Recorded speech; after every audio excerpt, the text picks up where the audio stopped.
in my early 20s, my former husband and I, Alex Ikonn, we've always worked together. So we met at working in a bank, and then started our first business together, which was called Luxy Hair. Well, the business is still around, still is called Luxy Hair.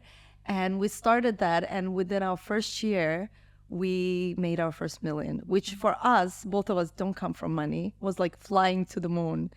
And I remember creating a vision board probably a year before we started the business, and putting on all these things I would love to buy or experience and places I would want to go.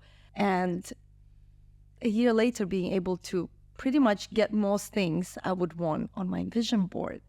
And yet, very quickly, within the first year of the business, I got extremely depressed, very anxious. And I think at that point in my life, it was a very scary time because I didn't know why it was happening. But obviously now, years later, when I look back, it is so clear why something like this would happen. Because, I had an identity that I created, and I had a whole idea of like what life is. And like when you get to point A, this is how you feel.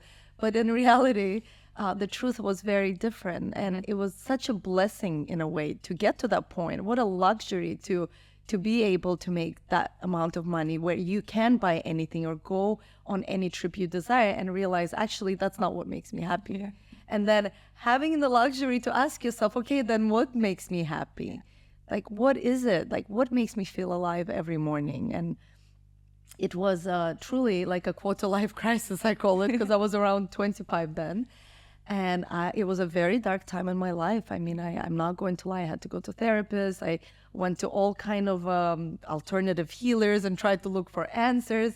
And in the end, what really helped me was two things. It was doing a silent meditation retreat, which allowed me to like really sit with myself and do a lot of introspection and ask myself a lot of questions and reevaluate what my life is all about. And then also discovering the power of gratitude, which in a way then led us to creating our second business that we're still, very much growing and very excited about, which is called Intelligent Change. So, but going back to that, I think the biggest lessons I've learned is that ultimately it's all about creating a very healthy foundation for yourself of like the values that you have as a human being. Like, what are the top 5 to 10 things that you truly care about? And it's going to be fundamentally very different from me to you. For some reason, for some people, safety is their top value. For me, freedom is my top value.